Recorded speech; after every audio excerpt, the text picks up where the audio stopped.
ನೋಡಿ, ನಮ್ಮೆಲ್ಲ 8ನೇ ತರಗತಿ ವಿದ್ಯಾರ್ಥಿಗಳೇ, ನಾವು ಇನ್ಮುಂದೆ ನಿಮ್ಮ ಗಣಿತ ವಿಷಯದಲ್ಲಿ 3ನೇ ಅಧ್ಯಾಯ ಸಂಖ್ಯೆಗಳ ಕತೆ ಅಂತಕ್ಕಂಥ ಅಧ್ಯಾಯಕ್ಕೆ ಸಾಗ್ತಾ ಇದ್ದೀವಿ. ಇದು ನಮ್ಮ ಅಂಕಿ ಸಂಖ್ಯೆಗಳು ಬೆಳೆದು ಬಂದಿರತಕ್ಕಂತಹ ಒಂದು ಮಾಹಿತಿಯನ್ನು ತುಂಬಾ ಚೆನ್ನಾಗಿ ನಮಗೆ ಒದಗಿಸುತ್ತೆ. ಗಣಿತದ ಇತಿಹಾಸವನ್ನ, ಅಂಕಿ ಸಂಖ್ಯೆಗಳ ಇತಿಹಾಸವನ್ನ ಈ ಒಂದು ಅಧ್ಯಾಯದಲ್ಲಿ ನಾವು ಮಾಡಿದ್ದೀವಿ. ಇಲ್ಲಿ ನೀವು ಚಿತ್ರದಲ್ಲಿ ಒಂದೆರಡು ಚಿತ್ರಗಳನ್ನು ಗಮನಿಸ್ತಾ ಇದ್ದೀರಿ ಸ್ಕ್ರೀನ್ ಮೇಲೆ. ಇದು ಶಿಲಾಯುಗದಲ್ಲಿನ ಒಂದು ಚಿತ್ರಣ, ಮಾನವರ ಚಿತ್ರಣ. ಇವರು ಆರಂಭದಲ್ಲಿ ಸಂಖ್ಯೆಗಳನ್ನ ಯಾವುದಕ್ಕೆ ಬಳಸ್ತಿದ್ರು ಅನ್ನೋದನ್ನ ನಾವು ಗಮನಿಸೋದಾದ್ರೆ, ಮುಖ್ಯವಾಗಿ ಆಹಾರದ ಸಾಮಗ್ರಿಗಳ ಒಂದು ಲೆಕ್ಕಾಚಾರಕ್ಕೆ, ತಾವು ಸಾಕ್ತಕ್ಕಂಥ ಪ್ರಾಣಿಗಳನ್ನ ಎನಿಸೋದಕ್ಕೆ ಮತ್ತು ಚಿಕ್ಕ ಪುಟ್ಟ ವ್ಯಾಪಾರಗಳನ್ನ ಅವರು ನಿತ್ಯ ಜೀವನದಲ್ಲಿ ಮಾಡ್ತಾ ಇದ್ರು. ಅವುಗಳನ್ನ ಎಲ್ಲ ನಡೆಸೋದಕ್ಕೋಸ್ಕರ, ಈ ಎಲ್ಲ ಕಾರಣಕ್ಕೋಸ್ಕರ ಅವ್ರು ಏನ್ ಮಾಡ್ತಾ ಇದ್ರು ಅಂತಂದ್ರೆ ಎಣಿಕೆಯನ್ನ ಮಾಡ್ತಾ ಇದ್ರು ಅನ್ನೋದು ನಮಗೆ ಕಂಡು ಬರ್ತದೆ. ಇನ್ನು ಅದರ ನಂತರ ಇನ್ನೂ ಮತ್ತೊಂದು ಕಾರಣ ಅಂತಂದ್ರೆ ಸಮಯವನ್ನ ತೆಗೆದುಕೊಳ್ಳೋದಕ್ಕೆ, ಕಾಲದ ಗತಿಯನ್ನ, ಸಮಯದ ಗತಿಯನ್ನ ಗುರುತಿಸ್ಲಿಕ್ಕೂ ಕೂಡ ಎಣಿಕೆಯನ್ನ ನಮ್ಮ ಪೂರ್ವಜರು ಬಳಸ್ತಾ ಇದ್ರು ಅಂತಕ್ಕಂಥದ್ದನ್ನು ನಾವು ಗಮನಿಸ್ತೀವಿ. ಇನ್ನು ಮುಂದುವರೆದ ಭಾಗದಲ್ಲಿ ನಾವು ಮಾತನಾಡಬೇಕು ಅಂತಂದ್ರೆ, ಭಾರತದಲ್ಲಿ ಆಧುನಿಕ ಸಂಖ್ಯೆಗಳ ಮೂಲ, ಈ ಒಂದು ಟೈಟಲ್ ಅಡಿಯಲ್ಲಿ ನಾನು ಏನು ತಿಳಿಪಡಿಸ್ತೀನಿ ಅಂತಂದ್ರೆ, ಈ ನಮ್ಮ ಸಂಖ್ಯಾ ಪದ್ಧತಿ, ಇವತ್ತಿಗೆ ಬಳಸ್ತಕ್ಕಂಥ ಸಂಖ್ಯಾ ಪದ್ಧತಿಯಲ್ಲಿ ನಮಗೆ ಬೇಸಿಕ್ ಕೀಸ್ ಅಂದ್ರೆ 0 to 9, 0ಯಿಂದ 9ರವರೆಗಿನ 10 ಅಂಕಿಗಳು, ಇವುಗಳ ಒಂದು ರಚನೆ, ಇವುಗಳ ಬಳಕೆ ಸುಮಾರು 2000 ವರ್ಷಗಳಿಗಿಂತಲೂ ಮುಂಚೆ ಭಾರತದಿಂದ ಬಂದಿದೆ ಅಂತಕ್ಕಂಥದ್ದನ್ನು ನಾವು ಕಾಣ್ತೀವಿ. ಇನ್ನು ಯಜುರ್ವೇದ ಸಂಹಿತೆಯಂತಹ ಪ್ರಾಚೀನ ಭಾರತೀಯ ಗ್ರಂಥಗಳು 10ರ ಘಾತಗಳನ್ನ ಆಧರಿಸಿದ ಸಂಖ್ಯೆಗಳನ್ನ, ಆ ಸಂಖ್ಯೆಗಳ ಹೆಸರುಗಳನ್ನು ಹೊಂದಿದ್ದು ಅನ್ನೋದು ನಮಗೆ ಅಧ್ಯಯನದಿಂದ ತಿಳಿದು ಬರ್ತದೆ. ಉದಾಹರಣೆ, ದಶ ಅಂದ್ರೆ 10ರ ಘಾತ 2, 10,000 ಅಂದ್ರೆ 10ರ ಘಾತ 4, ಅದಕ್ಕೆ ಆಯತ ಅಂತ ಕರೀತಾರೆ. ಈ ರೀತಿ ವಿಷಯಗಳು ನಮಗೆ ಇತಿಹಾಸದಿಂದ ತಿಳಿದು ಬರ್ತವೆ. ಇನ್ನು ಮುಖ್ಯವಾಗಿ ನಮ್ಮ ಭಾರತೀಯರ ಆವಿಷ್ಕಾರ ಅಂತಂದ್ರೆ ಶೂನ್ಯದ ಆವಿಷ್ಕಾರ. ವಿಶೇಷವಾಗಿ ನಮ್ಮ ಇದು ಬಕ್ಸಾಲಿ ಹಸ್ತಪ್ರತಿ ಅಂತ ಬರುತ್ತೆ. ಇದರಲ್ಲಿ ಶೂನ್ಯದ ಬಗ್ಗೆ ಉಲ್ಲೇಖ ಇದೆ, ಗಮನಿಸಬೇಕು. ಶೂನ್ಯವನ್ನ ಮೊಟ್ಟ ಮೊದಲಿಗೆ ಬಕ್ಸಾಲಿ ಹಸ್ತಪ್ರತಿಯಲ್ಲಿ, ಅಂದ್ರೆ ಕ್ರಿಸ್ತ ಶಕ 3ನೇ ಶತಮಾನದಲ್ಲಿ ಅದನ್ನ ಚುಕ್ಕೆಯಾಗಿ ಬಳಸಿದ್ರು. ಅಂದ್ರೆ ಚಿತ್ರಣವನ್ನು ಕೂಡ ನೀವು ನೋಡ್ತಾ ಇದ್ದೀರಿ. ಆಮೇಲೆ ಈ ಶೂನ್ಯದ ಆವಿಷ್ಕಾರ ಸಂಕೀರ್ಣವಾಗಿರ್ತಕ್ಕಂಥ ಗಣಿತದ ಲೆಕ್ಕಾಚಾರಗಳನ್ನ ಮಾಡ್ಲಿಕ್ಕೆ ನಮಗೆ ಸಾಧ್ಯ ಆಗಿತ್ತು. ಅಷ್ಟೇ ಅಲ್ಲದೆ ಇವತ್ತಿನ ಒಂದು ಸಂಖ್ಯಾ ಪದ್ಧತಿಯ ಅತ್ಯಂತ ಪ್ರಮುಖವಾಗಿರತಕ್ಕಂತಹ ಲಕ್ಷಣ ಯಾವುದಾಗಿದೆ ಅಂದ್ರೆ ಶೂನ್ಯ ಆಗಿದೆ ಅಂತಕ್ಕಂಥದ್ದನ್ನು ನಾವು ಕಾಣ್ತೀವಿ. ಇನ್ನು ಈ 0ಯನ್ನ ಜಗತ್ತಿಗೆ ಪರಿಚಯಿಸಿರ್ತಕ್ಕಂಥ ಕೀರ್ತಿ ನೀವು ಚಿತ್ರದಲ್ಲಿ ನೋಡ್ತಕ್ಕಂತಹ ಗಣಿತಜ್ಞರಿಗೆ ಸಲ್ತದೆ. ಅವರು ಯಾರು, ಬೇರೆ ಯಾರೂ ಅಲ್ಲ, ನಮ್ಮ ಭಾರತದ ಹೆಮ್ಮೆಯ ಗಣಿತಜ್ಞ, ತತ್ವಜ್ಞಾನಿ ಆರ್ಯಭಟ. ಇವರು ಕ್ರಿಸ್ತ ಶಕ 499ರ ಆಸುಪಾಸಿನಲ್ಲಿ ಬದುಕಿದವರು. 10 ಚಿಹ್ನೆಗಳ, ಅಂದ್ರೆ 0ಯಿಂದ 9ರವರೆಗಿನ 10 ಚಿಹ್ನೆಗಳ ಭಾರತೀಯ ಪದ್ಧತಿಯೊಂದಿಗೆ ಸಂಪೂರ್ಣವಾಗಿ ವಿವರಿಸಿದ ಮತ್ತು ವಿಸ್ತಾರವಾದ ವೈಜ್ಞಾನಿಕ ಲೆಕ್ಕಾಚಾರಗಳನ್ನು ಮಾಡಿರ್ತಕ್ಕಂತಹ ಮೊದಲನೆಯ ಗಣಿತಜ್ಞ ಆಗಿದ್ದಾರೆ ಅಂತಕ್ಕಂಥದ್ದನ್ನು ನಾವು ಸ್ಮರಿಸ್ತೀವಿ. ಇನ್ನು ಇದು ನಮ್ಮ ಭಾರತೀಯ ಸಂಖ್ಯಾ ಪದ್ಧತಿ, 0ಯಿಂದ 9ರವರೆಗಿನ ಸಂಖ್ಯೆಗಳನ್ನು ಬಳಸಿ ಲೆಕ್ಕಾಚಾರಗಳನ್ನು ಮಾಡತಕ್ಕಂತಹ ಪದ್ಧತಿ ನಮ್ಮ ಭಾರತದಿಂದ ಕ್ರಿಸ್ತ ಶಕ 800ರಲ್ಲಿ ಅವು ಈ ವ್ಯಾಪಾರಕ್ಕೆ ಬಂದಿರತಕ್ಕಂಥ ಜನರ ಮುಖಾಂತರ ಅರಬ್ ದೇಶವನ್ನ ತಲುಪ್ತವೆ. ಆಮೇಲೆ ಮುಖ್ಯವಾಗಿ ಅಲ್ಲಿ ಅರಬ್ ದೇಶದಲ್ಲಿ ಅಲ್ ಕ್ವಾರೆಬ್ಜಿ, ಮೊಹಮ್ಮದ್ ಬಿನ್ ಮುಸಾ ಅವರನ್ನ ಅಲ್ ಕ್ವಾರಂಜಿ ಅಂತ ಕರೀತಾರೆ. ಈ ಅಲ್ ಕ್ವಾರಂಜಿ ಅವರು ಹಿಂದೂ ಅಂಕಿಗಳೊಂದಿಗಿನ ಲೆಕ್ಕಾಚಾರ ಅಂತಕ್ಕಂಥ ಒಂದು ಪುಸ್ತಕದ ಮುಖಾಂತರ ಈ ಪದ್ಧತಿಯನ್ನ ಅರಬ್ ದೇಶದಾದ್ಯಂತ ಏನ್ ಮಾಡ್ತಾ ಇದ್ದಾರೆ ಅಂತಂದ್ರೆ ಪ್ರಚಾರ ಮಾಡ್ತಾರೆ. ಅಷ್ಟೇ ಅಲ್ಲದೆ ಅವರ ಸಮಕಾಲೀನರಾಗಿರ್ತಕ್ಕಂಥ ಇನ್ನೊಬ್ರು ಅಲ್ ಕಿಂದಿ ಅಂತ ಬರ್ತಾರೆ. ಇವರು ತತ್ವಜ್ಞಾನಿ, ಪ್ರಸಿದ್ಧ ತತ್ವಜ್ಞಾನಿ. ಹಿಂದೂ ಅಂಕಿಗಳ ಬಳಕೆ ಕುರಿತಾಗಿರ್ತಕ್ಕಂಥ ತಮ್ಮ ಕೃತಿಯ ಮುಖಾಂತರ ಇವುಗಳನ್ನ ಏನ್ ಮಾಡ್ತಾರೆ ಅಂತಂದ್ರೆ ಹೆಚ್ಚು ಹೆಚ್ಚು ಪ್ರಚಾರ ಮಾಡ್ತಾರೆ. ಇದರ ನಂತರ ಈ ನಮ್ಮ ಭಾರತದ ಮೂಲದಿಂದ ಅರಬ್ಬರನ್ನ ತಲುಪಿರ್ತಕ್ಕಂಥ ಅಂಕಿಗಳು, ಈ ಅಂಕಿ ಸಂಖ್ಯೆಗಳು, ಈ ಮಾಹಿತಿ ಮುಂದೆ ಎಲ್ಲಿ ಹೋಗ್ತದೆ ಅಂದ್ರೆ ಯುರೋಪಕ್ಕೆ ಹೋಗ್ತದೆ. ಅದು ವಿಶೇಷವಾಗಿ ಇಟಲಿಯ ಒಬ್ಬ ಆ, ಗಣಿತಜ್ಞರು ಫಿಬೋನಾಚಿ, ಇವರು ಒಂದಿಷ್ಟು ಕಾಂಟ್ರಿಬ್ಯೂಟ್ ಮಾಡಿದ್ದಾರೆ. ಅರಬ್ ಜಗತ್ತಿನಿಂದ ಹಿಂದೂ ಅಂಕಿಗಳು ಎಲ್ಲಿ ಹೋದವು ಅಂತಂದ್ರೆ ಯುರೋಪಿಗೆ ರವಾನೆ ಆಗ್ತವೆ. 1200 ದಶಕದ ಆರಂಭದಲ್ಲಿ ಫಿಬೋನಾಚಿ ಇಟಲಿಯ ಗಣಿತಜ್ಞ, ಇವರು ಯುರೋಪ್ನಲ್ಲಿ ಭಾರತೀಯ ಅಂಕಿಗಳನ್ನ ಅಳವಡಿಸಿಕೊಳ್ಳಿಕ್ಕೆ ಅತ್ಯಂತ ಪ್ರಬಲವಾಗಿ ಪ್ರತಿಪಾದಿಸ್ತಾರೆ. ಇಲ್ಲಿ ಚಿತ್ರದಲ್ಲಿ ನೀವು ಫಿಬೋನಾಚಿ ಅವರ ಒಂದು ಚಿತ್ರಣವನ್ನು ನೋಡಬಹುದು. ಇನ್ನು ಈ ರೋಮನ್ ಅಂಕಿಗಳು ಆಗಿನ ಕಾಲದಲ್ಲಿ ಯುರೋಪ್ದಲ್ಲಿ ಆಳವಾಗಿ ಬೇರೂರಿದ್ದವು. ಆದರೂ ಕೂಡ ಅವುಗಳ ಈ ನಮ್ಮ ಹಿಂದೂ ಅಂಕಿಗಳ ಒಂದು ಪ್ರಾಯೋಗಿಕ ಪ್ರಯೋಜನಗಳಿಂದಾಗಿ 17ನೇ ಶತಮಾನದಲ್ಲಿ ಅಂತಿಮವಾಗಿ ಭಾರತೀಯ ಅಂಕಿಗಳಿಂದ ರೋಮನ್ ಅಂಕಿಗಳೆಲ್ಲ ಬದಲಾಗ್ಬಿಟ್ರು.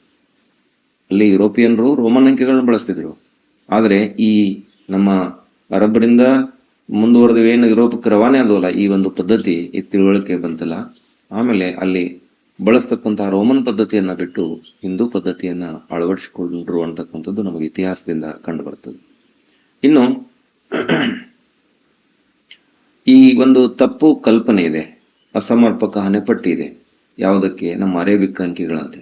ಆಕ್ಚುಲಿ ಅರೇಬಿಕ್ ಅಂಕಿಗಳಲ್ಲ, ಯುರೋಪಿಯನ್ನರು ಈ ಅಂಕಿಗಳನ್ನ ಅರಬ್ಬರಿಂದ ಕಲ್ತಿದ್ರಿಂದ ಇವುಗಳನ್ನ ಅರೇಬಿಕ್ ಅಂಕಿಗಳು ಅಂತ ಕರೆದರು. ಈ ಒಂದು ಮಾಹಿತಿ ನಿಮ್ಮ ಗಮನದಲ್ಲಿ ಇರಲಿ. ಆದಾಗ್ಯೂ ಹಿಂದೂ ಅಂಕಿಗಳು ಅಥವಾ ಭಾರತೀಯ ಅಂಕಿಗಳು ಎಂಬ ಪದಗಳನ್ನ ಬಳಸಲಾಗ್ತದೆ. ಇದು ಭಾರತದಲ್ಲಿ ಇವುಗಳ ಮೂಲವನ್ನ ಪ್ರತಿಬಿಂಬಿಸ್ತದೆ. ಹಿಂದೂ ಅಂಕಿಗಳು ಅಥವಾ ಭಾರತೀಯ ಅಂಕಿಗಳು 0ಯಿಂದ 9ರವರೆಗೆ. ಇನ್ನು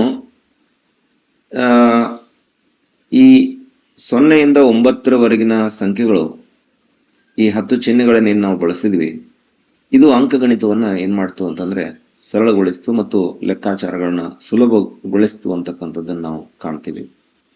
ಇನ್ನು ಗಣಿತಶಾಸ್ತ್ರದಲ್ಲಿ ಅತ್ಯಂತ ಕ್ರಾಂತಿಯನ್ನು ಉಂಟು ಮಾಡಿರ್ತಕ್ಕಂಥ ಈ ಪದ್ಧತಿ ಆಳವಾದ ಪ್ರಭಾವವನ್ನ ವಿಶ್ವದಾದ್ಯಂತ ಮಾಡಿದೆ ಅಂತಕ್ಕಂಥದ್ದನ್ನು ನಾವು ಗಮನಿಸಬೇಕು.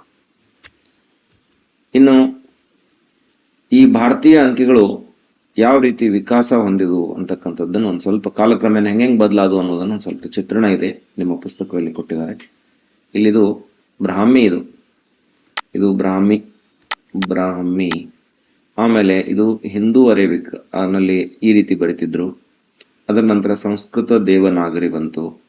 ಆಮೇಲೆ ಪಶ್ಚಿಮ ಅರೇಬಿಕ್ ಮತ್ತು ಪೂರ್ವ ಅರೇಬಿಕ್ ಅಂತ ಬರ್ತದ. ವೆಸ್ಟರ್ನ್ ಅರೇಬಿಕ್, ಈಸ್ಟರ್ನ್ ಅರೇಬಿಕ್, ಅಲ್ಲಿ ಒಂದಿಷ್ಟು ಬದಲಾವಣೆ ಆಯ್ತು.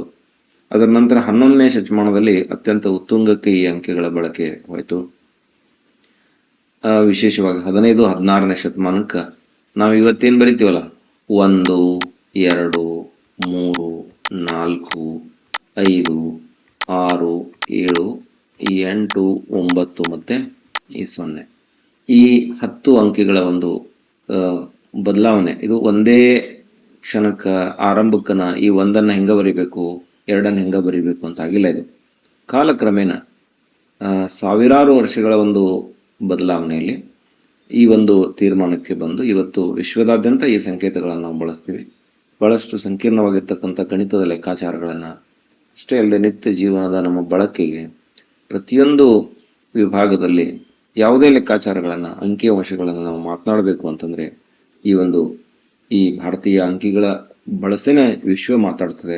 ವಿಶ್ವವೆಲ್ಲವೂ ಕೂಡ ಭಾರತದ ಗಣಿತದೊಂದಿಗೆ ತಳಕು ಹಾಕೊಂಡಿದೆ ಅಂತಕ್ಕಂಥದ್ದನ್ನು ನಾವು ನೋಡ್ಬೇಕಾಗ್ತದೆ. ಇಲ್ಲಿ ತಾವುಗಳು ಯಾರು ಈ ಮೇಲಿನಿಂದ ಕೆಳಗೆ ಬಂದಿರತಕ್ಕಂಥ ಸರಣಿಯನ್ನ ಬಹಾಟ್ ಮಾಡ್ಬೇಕಂತ ಏನೂ ಇಲ್ಲ, ಗಮನಿಸಬೇಕಷ್ಟೇ. ಆರಂಭದಲ್ಲಿ ಯಾವ ರೀತಿ ಚಿಹ್ನೆಗಳಿದ್ವು, ಆಮೇಲೆ ಹಂತ ಹಂತವಾಗಿ ಯಾವ್ಯಾವ ಸಂದರ್ಭದಲ್ಲಿ ಯಾವ ರೀತಿ ಬದಲಾಕೊಂತ ಹೋಗಿದೆ ಅಂತಕ್ಕಂಥದ್ದನ್ನು ನಾವು ನೋಡ್ತೀವಿ. ಈಗ ನೀವೆಲ್ಲ ಡ್ರೆಸ್ ಕೋಡ್ ನೋಡ್ರಿ, ಆರಂಭಕ್ಕೆ ಹೆಂಗಿದ್ರಿ, ಈಗ ಇವತ್ತಿನ ದಿನಮಾನಗಳಲ್ಲಿ ಈಗ ಒಂದು 50 ವರ್ಷದ ಹಿಂದೆ ಹೋದ್ರೆ ಎಲ್ರು ಧೋತಿ ಬಳಸ್ತಿದ್ರು, ಟೋಪಿ ಹಾಕ್ತಿದ್ರು. ಇವತ್ತೆಲ್ಲ ನಾವು ಪ್ಯಾಂಟ್ ಹಾಕ್ತಾ ಇದೀವಿ, ಶರ್ಟ್ ಹಾಕ್ತಾ ಇದೀವಿ. ಹೆಣ್ಮಕ್ಳು ಎಲ್ರು ಕಡ್ಡಾಯವಾಗಿ ಸಾರಿ ಉಡ್ತಾ ಇದ್ರು. ಈಗ ಹಂಗ ಬೇರೆ ಬೇರೆ ವಿಭಿನ್ನವಾಗಿರ್ತಕ್ಕಂಥ ಡ್ರೆಸ್ ಅನ್ನ ಹಾಕೋತಾರೆ. ಹಂಗ ಕಾಲ ಮುಂದೆ ಹೋದಂಗ ಅದರಲ್ಲಿ ಒಂದು ಬದಲಾವಣೆಯನ್ನು ನಾವು ಕಾಣ್ತೀವಲ್ಲ, ಹೆಂಗ ಸಾಮಾಜಿಕ ಬದಲಾವಣೆಯನ್ನು ಕಾಣ್ತೀವಿ, ವೇಷಭೂಷಣಗಳಲ್ಲಿ ಯಾಕೆ ಕಾಣ್ತೀವಿ, ಹಂಗ ಈ ಅಂಕಿಗಳನ್ನ ಬರೀತಕ್ಕಂಥ ಪದ್ಧತಿಯಲ್ಲಿ ಕೂಡ ಅವುಗಳನ್ನ ಗುರುತಿಸ್ತಕ್ಕಂತಹ ವಿಧಾನದಲ್ಲಿ ಕೂಡ ಏನಾಯ್ತು ಅಂತಂದ್ರೆ ಬದಲಾವಣೆ ಹಾಕೊಂತ ಹೋಗಿ ಇವತ್ತಿನ ಅಂಕಿಗಳು ನಾವೇನ್ ಬರಿತಾ ಇದೀವಲ್ಲ ಈ ಒಂದು ರೂಪವನ್ನು ಪಡೆದುಕೊಂಡಿದೆ ಅಂತಕ್ಕಂಥದ್ದನ್ನು ನಾವು ಗಮನಿಸ್ತೀವಿ. ಇದು ಕಾಲಾಂತರದಲ್ಲಿ ಬಹಳಷ್ಟು ಸಾವಿರಾರು ವರ್ಷಗಳಲ್ಲಿ ಈ ಒಂದು ಬಗೆ ಬಂದಿದೆ, ಬದಲಾಗಿದೆ ಅಂತಕ್ಕಂಥದ್ದನ್ನು ನಾವೆಲ್ಲ ಗಮನಿಸ್ತೀವಿ. ಇನ್ನು ಭಾರತೀಯ ಸಂಖ್ಯಾ ಪದ್ಧತಿ ಏನಿದೆಯಲ್ಲ, ಇದೆ 0 ಇಂದ 9, ಇದು ಇದನ್ನೇ ಜಸ್ಟ್ ನಾ ಹೇಳಿದೆ ನಿಮಗೆ. ಈ ಒಂದು ಕಾಲಕ್ರಮೇಣ ಇದು ವಿಕಸನ ಆಯಿತು, ಬದಲಾವಣೆ ಆಯಿತು ಅನ್ನೋದನ್ನ ಇಲ್ಲಿ ಮಾಹಿತಿಯನ್ನು ಕೊಟ್ಟಿದ್ದೀವಿ. ಆಮೇಲೆ ಎಣಿಕೆಯ ಆರಂಭಿಕ ವಿಧಾನಗಳಲ್ಲಿ ಏನ್ ಮಾಡ್ತಿದ್ರು ಅಂತಂದ್ರೆ ಗುರುತುಗಳನ್ನು ಬಳಸ್ತಿದ್ರು ಎಣ್ಸಕ್. ಹಿಂಗ್ ಮಾರ್ಕ್ ಮಾಡೋದು, ಆಮೇಲೆ ಚಿತ್ರ ತೆಗೆದು, ಆಮೇಲೆ ಭೌತಿಕ ವಸ್ತುಗಳನ್ನು ಇಟ್ಟು ಲೆಕ್ಕಾಚಾರ ಮಾಡೋದು, ಇಂಥವನ್ನೆಲ್ಲ ಮಾಡ್ತಿದ್ರು. ಆದ್ರೆ ಅವೆಲ್ಲ ಸಂಕೀರ್ಣವಾಗಿರ್ತಕ್ಕಂಥ ಲೆಕ್ಕಾಚಾರಗಳನ್ನು ಮಾಡೋದಕ್ಕೆ ಸುಲಭ ಆಗಿರ್ಲಿಲ್ಲ.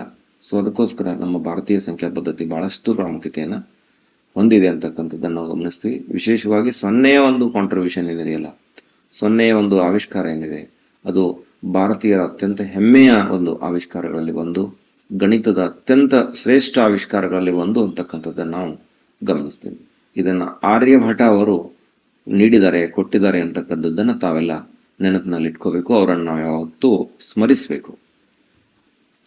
ಇನ್ನೊಂದು ಸಣ್ಣ ಚರ್ಚೆಯಲ್ಲಿ ನೋಡ್ರಿ, ಸಂಖ್ಯೆ ಅಂತಂದ್ರೆ ಏನು? ನಿಮ್ ಕೈಯಾಗ ಒಂದಿಷ್ಟು ಬಾಳೆಹಣ್ಣು ಅದಾವ ಅಂತ ಕೊಡ್ರಿ, ದಿನ ಬಾಳೆಹಣ್ಣು ತಿಂತೀರಿ. ಅದು ಎಷ್ಟು ಅದಾವಪ್ಪ ಬಾಳೆಹಣ್ಣು ಅಂತಂದ್ರೆ ಎಣಿಸ್ತಿರೋ 1, 2, 3 ಅಂತ ಹಿಂಗೆ ಎನ್ಸಕ್ ಹೋಗ್ತಾರೆ. ಅದಕ್ಕೊಂದು ಕಲ್ಪನೆ ಬೇಕಲ್ಲ ನಮಗೆ. ಪುಸ್ತಕಗಳು ನಿಮ್ಮ ಮುಂದೆ ಅದಾವ ಅಂದ್ರೆ 4 ಪುಸ್ತಕ ಅದಾವ ಅಂದ್ರೆ 4 ಅಂತ ಹೇಳ್ತೀವಿ ನಾವು. ಅಲ್ಲಿ ಒಂದು ಗಮನಿಸಬೇಕಾದದ್ದು ಏನಪ್ಪಾ ಅಂತಂದ್ರೆ, ಯಾವುದೇ ಒಂದು ವಸ್ತುವನ್ನ ಎನಿಸ್ಬೇಕಂದ್ರೆ ಅದ್ರ ಹಿಂದಿರ್ತಕ್ಕಂತಹ ಮೂಲ ಕಲ್ಪನೆನೇ ಸಂಖ್ಯೆನ. ಸಂಖ್ಯೆ ಇರ್ಲಾರ್ದೆ ಯಾವುದೇ ಒಂದು ವಸ್ತುವನ್ನು ನಮಗೆ ಎನಿಸ್ಲಿಕ್ಕೆ ಸಾಧ್ಯ ಆಗೋದಿಲ್ಲ. ಎಣಿಕೆಯ ಹಿಂದೆ ಇರ್ತಕ್ಕಂತಹ ಮೂಲ ಕಲ್ಪನೆನೇ ಏನಂತ ಹೇಳ್ಬೋದು ಅಂತಂದ್ರೆ ಸಂಖ್ಯೆ ಅಂತ ನಾವು ಹೇಳ್ಬೋದು. ಈ ಸಂಖ್ಯೆ ಇದ್ರೇನೆ ನಾವು ಒಂದಿಷ್ಟು ವಸ್ತುಗಳ ಗುಂಪುಗಳನ್ನ ಹೋಲಿಸ್ಲಿಕ್ಕೆ ನಾವು ಸಾಧ್ಯ ಆಗ್ತದೆ, ಇಲ್ಲಂದ್ರೆ ಏನೋ ಮಾಡ್ಲಿಕ್ಕೆ ಸಾಧ್ಯ ಆಗೋದಿಲ್ಲ.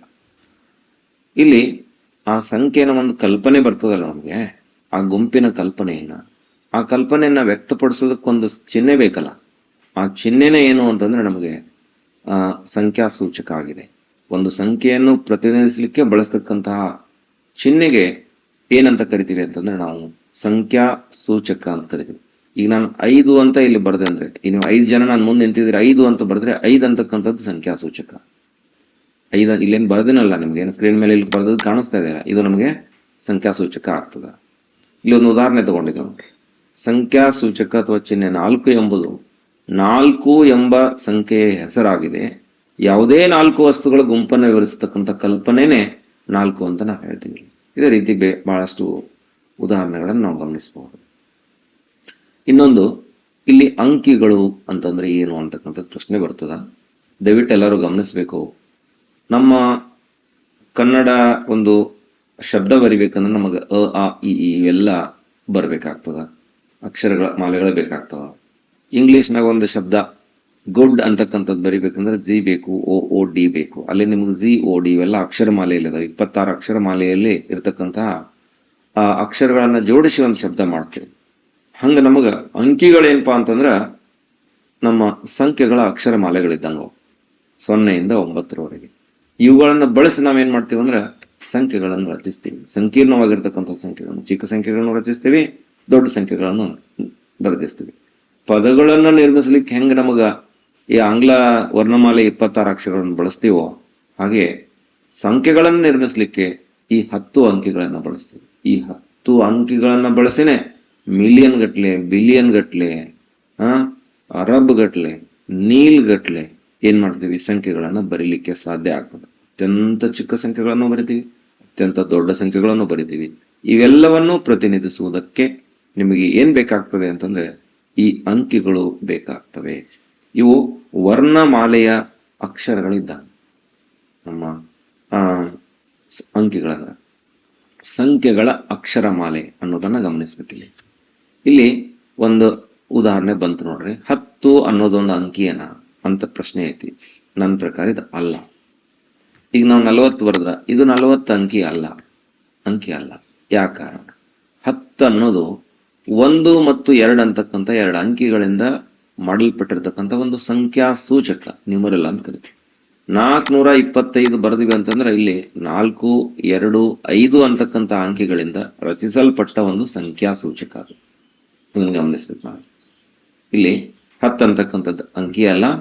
ನಾವು ಸಹಜವಾಗಿ 10 ಬರೆದ್ರೆ ಅದಕ್ಕೆ ಅಂಕಿನೂ ಅಂತೀವಿ, ಸಂಖ್ಯೆನೂ ಅಂತೀವಿ. ಆದ್ರೆ ಸ್ವಲ್ಪ ಅದನ್ನ ವಿಶ್ಲೇಷಿಸಿ ನೋಡಿದಾಗ ಅದನ್ನು ಸಂಖ್ಯಾಸೂಚಕ ಅಂತ ಕರೀತಾರೆ ಅನ್ನೋದು ನಿಮ್ಮ ಗಮನದಲ್ಲಿ ಇರಲಿ.